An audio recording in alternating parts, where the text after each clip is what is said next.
નમસ્કાર દર્શક મિત્રો, અમારી યુટ્યુબ ચેનલમાં એક નવા વિડીયોની સાથે તમારું હાર્દિક સ્વાગત છે। તો મિત્રો, હાલ જીએસઆરટીસીમાં ડ્રાઈવર અને કંડક્ટરની ખૂબ જ મોટી સંખ્યામાં ભરતી થઈ રહી છે। તો મિત્રો, જે લોકો તૈયારી કરી રહ્યા છે તેમના માટે આ વિડીયો અને આ ચેનલ ખૂબ જ મહત્વની સાબિત થઈ શકે છે, કારણ કે આમાં તમને જીએસઆરટીસીના ડ્રાઈવર અને કંડક્ટરને લગતા વિડીયો બનાવવામાં આવે છે, જે તમને પરીક્ષામાં ખૂબ જ ઉપયોગી થઈ શકે છે। તો ચાલો મિત્રો, આપણે વિડીયો શરૂ કરીએ। મિત્રો, વિડીયો શરૂ કરતાં પહેલાં તમે હજુ સુધી અમારી ચેનલને સબસ્ક્રાઈબ નથી કરી તો અમારી ચેનલને જરૂરથી સબસ્ક્રાઈબ કરી લો, કારણ કે અમારી ચેનલમાં જ્યાં સુધી પરીક્ષા ન આવે ત્યાં સુધી ડેલી તમને જીએસઆરટીસી વિશેના વિડીયો, ડ્રાઈવર અને કંડક્ટર વિશેના વિડીયો તમને ડેલી મળતા રહેશે અને તેની પીડીએફ ફાઇલ પણ તમને મળી જશે। તો મિત્રો, પીડીએફ ફાઇલ ડાઉનલોડ કરવા માટે તમે વિડીયો અંત સુધી જોજો, જેથી કરીને ખબર પડે કે પીડીએફ ફાઇલ ક્યાંથી ડાઉનલોડ કરવી। તો ચાલો મિત્રો, આપણે આજે 76 નંબરના પ્રશ્નોથી શરૂઆત કરવાની છે અને આજે ડ્રાઈવરના પ્રશ્નો છે। જે મિત્રો ડ્રાઈવરની એક્ઝામ દઈ રહ્યા હોય તેમના માટે આ વિડીયો ખૂબ જ મહત્વનો છે। તો મિત્રો, 76 નંબરનો પ્રશ્ન છે કે વરસાદમાં રસ્તો લપસણો હોય ત્યારે શું કરવું જોઈએ? તો મિત્રો, વરસાદમાં રસ્તો લપસણો હોય ત્યારે શું કરવું જોઈએ? તો તેના મિત્રો અહીંયા 4 ઓપ્શન છે। તો મિત્રો, આપણે 4 ઓપ્શન નથી દેતા, ડાયરેક્ટ આપણે જવાબ જોઈશું। તો તેમાંથી મિત્રો જવાબ બી આવે છે કે વરસાદમાં રસ્તો લપસણો હોય ત્યારે શું કરવું જોઈએ? તો તેમાં જવાબ આપણે બી આવે છે કે ધીમી ગતિ રાખવી અને સલામત અંતર જાળવવું જરૂરી છે। પછી 77 નંબરનો પ્રશ્ન છે કે બસ ચલાવતી વખતે બંને હાથ ક્યાં હોવા જોઈએ? મિત્રો, બસ ચલાવતી વખતે બંને હાથ ક્યાં હોવા જોઈએ? તો અહીં તેના 4 ઓપ્શન છે। તો તેમાંથી સાચો જવાબ આવે છે સ્ટેરિંગ ઉપર બંને હાથ હોવા જરૂરી છે। મિત્રો, તમારે એની પીડીએફ ફાઇલ ડાઉનલોડ કરવી હોય તો અમારી ટેલિગ્રામ ચેનલમાંથી તમે એની પીડીએફ ફાઇલ પણ તમે ડાઉનલોડ કરી શકશો અને તેની લિંક પણ તમને ડિસ્ક્રિપ્શનમાંથી મળી જશે। પછી મિત્રો, પ્રશ્ન નંબર 78 છે કે ચઢાણવાળા રસ્તા પર કયા ગિયરનો ઉપયોગ કરવો જોઈએ? એટલે કે મિત્રો, જ્યાં ઢાળ હોય એટલે કે ચઢાણવાળા વિસ્તાર હોય તેમાં કયા ગિયરનો ઉપયોગ કરવો જોઈએ? તો તેમાં મિત્રો જવાબ આપણે બી આવે છે કે નીચા ગિયરનો ઉપયોગ કરવો જોઈએ। જો મિત્રો તમારે ડ્રાઈવરની અથવા કંડક્ટરની બુક ખરીદવી હોય તો અમારા શોપ નાવ બટનથી તમે તેમાં જઈને ઓનલાઈન બુક પણ તમે ખરીદી શકો છો। પછી મિત્રો, 79 નંબરનો પ્રશ્ન છે કે વાહન ચલાવતી વખતે કયા અરીસાનો ઉપયોગ કરવો જોઈએ?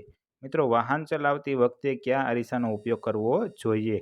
તો તેમાં મિત્રો જવાબ આવે છે ડી કે ત્રણેય અરીસાનો ઉપયોગ કરવો જોઈએ। પછી મિત્રો, 80 નંબરનો પ્રશ્ન છે કે રેલવે ફાટક બંધ હોય ત્યારે શું કરવું જોઈએ? રેલવે ફાટક બંધ હોય તો ત્યારે તેમાં જવાબ બી આવે છે કે ફાટક ખુલે ત્યાં સુધી રાહ જોવી જોઈએ। પછી મિત્રો, 81 નંબરનો પ્રશ્ન છે કે ટ્રાફિક સિગ્નલ ન ચાલતું હોય તો કોની સૂચનાનું પાલન કરવું જોઈએ? મિત્રો, ટ્રાફિક સિગ્નલ ન ચાલતું હોય તો કોની સૂચનાનું પાલન કરવું જોઈએ? તો તેમાં જવાબ બી આવે છે કે ટ્રાફિક પોલીસનું સૂચનાનું પાલન કરવું જોઈએ।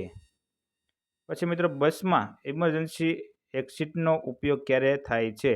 મિત્રો, બસમાં ઇમરજન્સી એક્ઝિટનો ઉપયોગ ક્યારે થાય છે? તો મિત્રો તેમાં જવાબ આપણે બી આવે છે કે માત્ર ઇમરજન્સીમાં તેનો ઉપયોગ કરવો જોઈએ।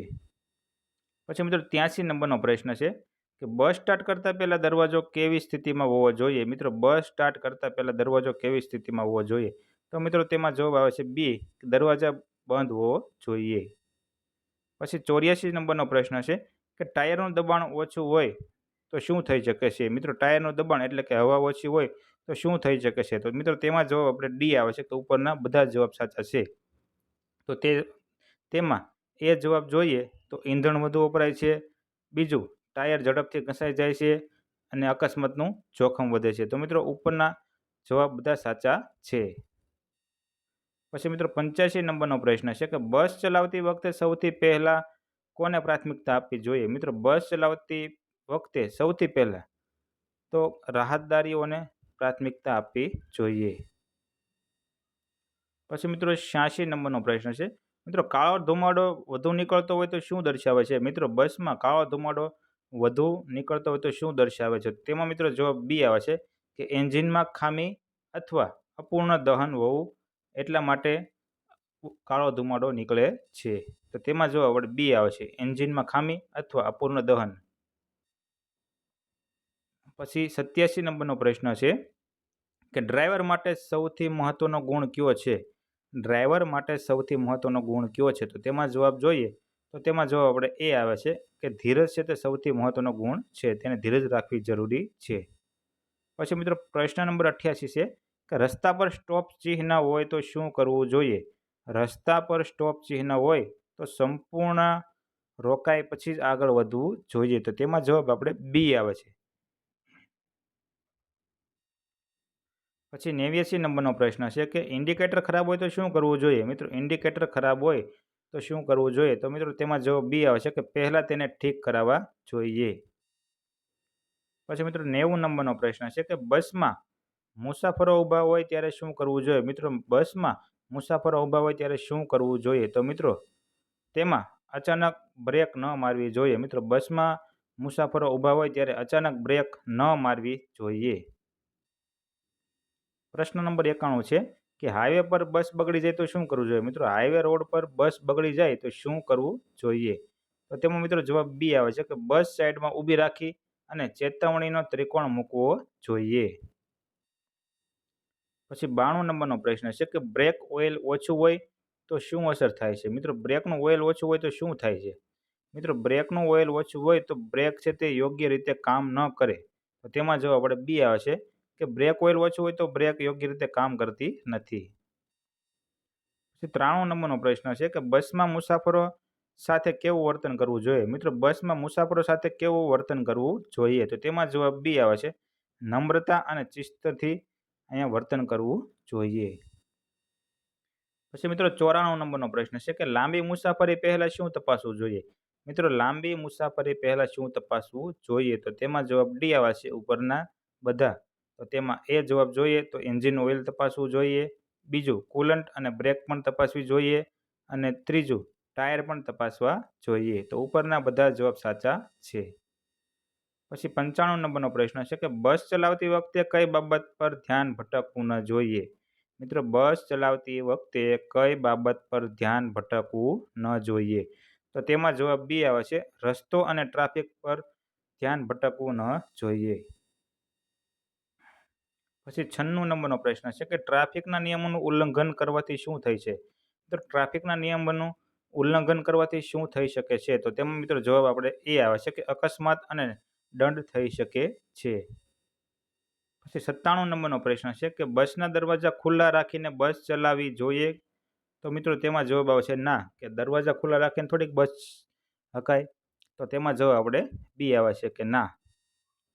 પછી પ્રશ્ન નંબર 98 છે કે વાહન ચલાવતા પહેલા ડ્રાઈવરે પોતાની તબિયત કેવી હોવી જોઈએ? મિત્રો ડ્રાઈવરની તબિયત કેવી હોવી જોઈએ? તો તેમાં મિત્રો જવાબ આવે છે બી, કે સ્વસ્થ અને સતર્ક હોવો જરૂરી છે. પછી 99 નંબરનો પ્રશ્ન છે કે બસ ચલાવતી વખતે સૌથી મોટો નિયમ કયો છે? મિત્રો બસ ચલાવતી વખતે સૌથી મોટો નિયમ કયો છે? તો તેમાં જવાબ આપણે બી આવે છે સલામતી અને ટ્રાફિકના નિયમોનું પાલન કરવું તે સૌથી મોટો નિયમ છે. પછી પ્રશ્ન નંબર 100 છે કે જીએસઆરટીસીનો મુખ્ય ધ્યેય શું હોવો જોઈએ? મિત્રો જીએસઆરટીસીનો મુખ્ય ધ્યેય શું હોવો જોઈએ? તો તેમાં જવાબ આપણે બી આવે છે કે સમયસર, સુરક્ષિત અને જવાબદારીપૂર્વક મુસાફરોને ગંતવ્ય સુધી પહોંચાડવા તે જીએસઆરટીસીનો ડ્રાઈવરનો મુખ્ય ધ્યેય છે. તો મિત્રો જો તમને આ પ્રશ્નોમાં કોઈ પણ ભૂલ હોય તો તમે કોમેન્ટ દ્વારા આમાં તમે જણાવી શકો છો. અને મિત્રો જો તમને અમારો વિડીયો પસંદ આવ્યો હોય તો અમારી ચેનલને સબસ્ક્રાઈબ કરો અને વિડીયોને લાઇક કરવાનું ભૂલતા નહીં. અને મિત્રો અમારા ગ્રુપમાં જોડાવવું હોય તો તેની લિંક પણ તમને ડિસ્ક્રિપ્શનમાંથી મળી જશે. તેમાંથી તમે આની પીડીએફ ફાઇલ પણ તમે ડાઉનલોડ કરી શકશો.